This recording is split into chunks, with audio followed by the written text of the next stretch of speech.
next match, 9 minutes at 135 pounds. This is match number 2 of a 3-match round robin. Making her way to the red corner, representing Handpaw Martial Arts, fighting out of Rockford, Illinois, introducing Charis Furgat-Johnson.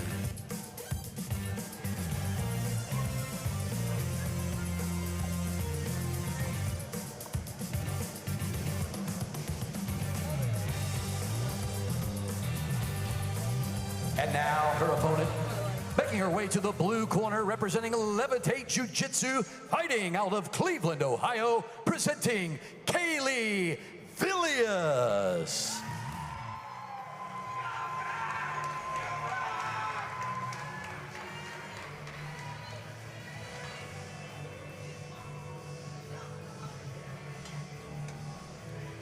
I think this division came about after a few initial dropouts, and I think this is a pretty creative solution to fixing that. You know, you get both athletes more matches, and you know, one person doesn't have to, you know, maybe cancel a trip or, you know, go home empty-handed.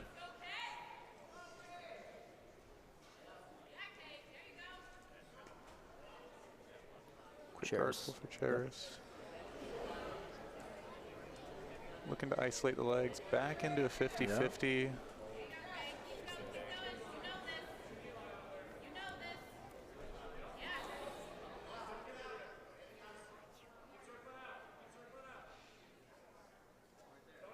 Kailey taking a pretty high-risk strategy.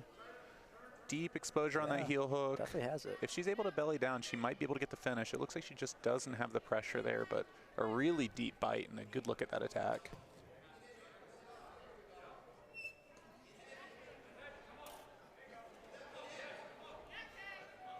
This position where they wrestle from there always makes me nervous with the knees. Yeah, you definitely can see some bad things happen, but I mean, based off of that, you know, heel hook defense, I mean, looked like she might have a little bit more mobility than the normal people, and right off that to the back. Yeah. Well, if the joint locks don't work, choke might be a better approach.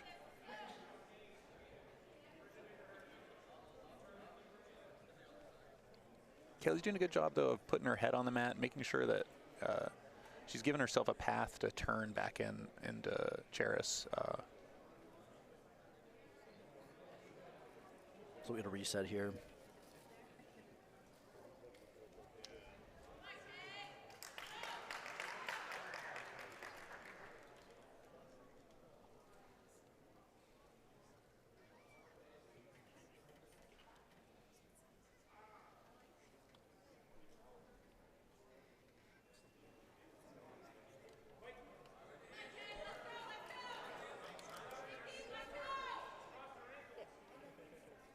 She's looking for the footlock.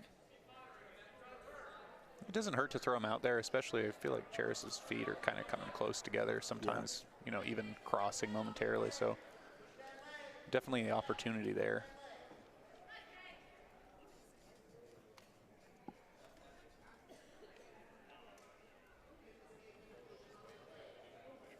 And I have a feeling at home, Charis has a pretty good contention of, you know, friends and family watching, because the last match she was way ahead on the audience's score, and I can't imagine what it is right now, because she's had most of the looks at offense so far.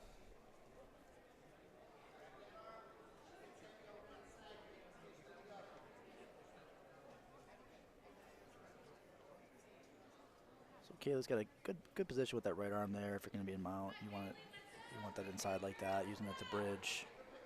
Yeah, great post to frame off of, and right now I think she's just trying to get her feet to the inside so she can use that to get her elbow knee together, but Charis relentless, climbing that mountain higher and higher. Yep. Might see another reset here in a second. Yeah, each bump's kind of putting them closer to the edge there.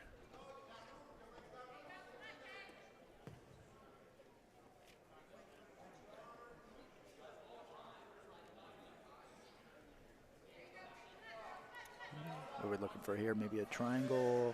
Potentially a triangle or armbar. The judges favoring red. But both the hands are on the inside, so good isolation. Extended. Right on the edge. Oh, she gets that. Able to slip the elbow in there, right on the edge. This will be an interesting reset because it was kind of a dynamic position, so we'll see what Heath does to continue the action. Try to replicate it. Never quite the same when it's Yeah, that dynamic. I mean, honestly, the majority of athletes, you know, they're going to try to cheat it a little bit. Yeah. And sometimes, you know, you don't even remember it. You're in the heat of the moment, so.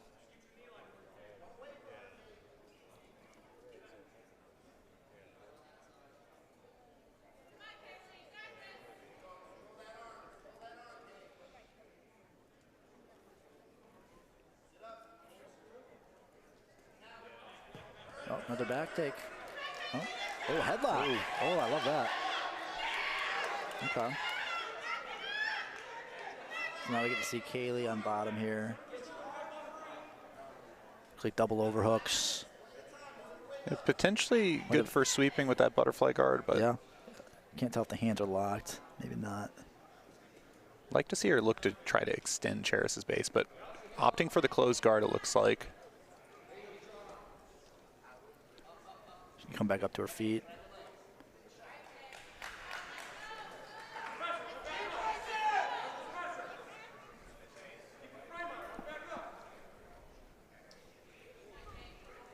Charis pulls.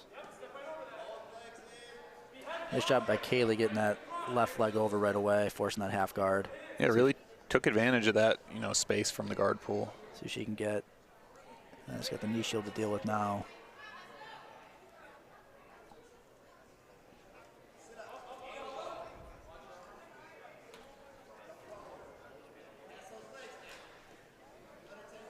So Charis is really looking for that single leg X on the right and then looking to reap. Now we see an outside heel hook potentially. But we could have a back take. Yeah, she's doing a good job keeping her hips in the way, so it's going to be a little bit difficult for Kailey to get to the back here, unless she's able to make an angle to clear those hips.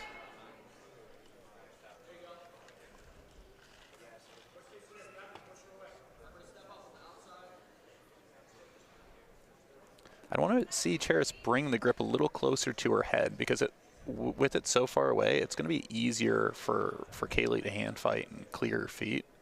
If she brings her body down to it, there's just a little less space for her to work.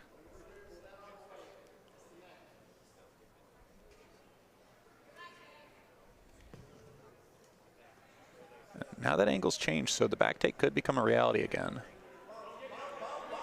Here we go. Oh, knee bar attempt. Yep. Tombstone grip. That outside toe hold? Kinda, yeah. They just bring it on their chest, and it kind of finishes like a heel hook a little bit. Yeah. Fortunately, we didn't see Kailey turning like she did in the original entanglements in 50-50 because a lot of the injuries from that kind of grip come from the reaction of the person in the leg entanglement.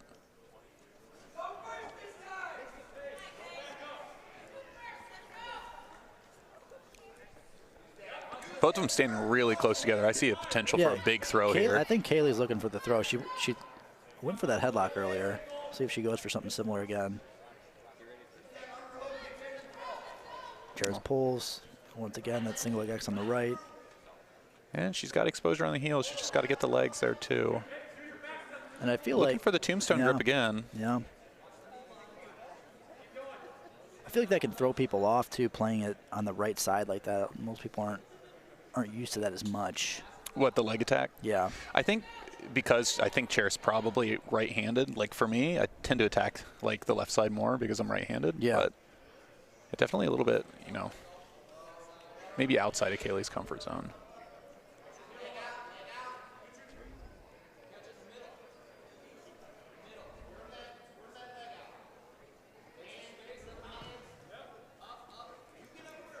That 50-50 position again. Kailey's trying to come up. She's got the heel, it looks like, again. Yeah, she just doesn't quite have the knee line, so it's going to be hard to finish that. So credit to Kailey on her defense here. She's really good at slipping that knee line out and buying just a little bit of space to kill the submission.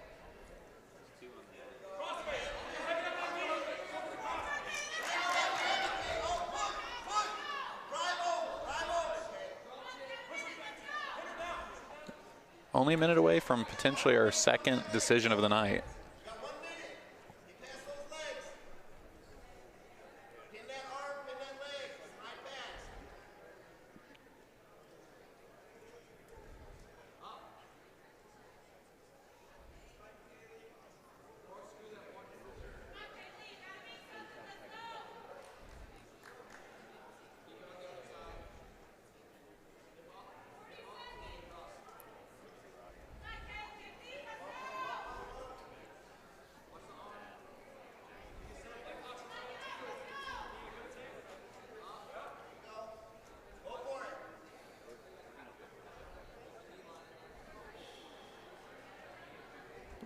It's a short time here, 20 seconds left. Charis has been very active with the leg lock attempts. I think that'll bode well for her on the criteria. Absolutely. You want to see Kailey maybe throw, last minute Hail Mary, right, just to try to steal away the decision. And that's time. A little bit of deliberation before we get the final result. But it looks like, again, Charis, pretty clearly ahead, at least for the audience at home score. Now with our official decision, Jessica Rowe.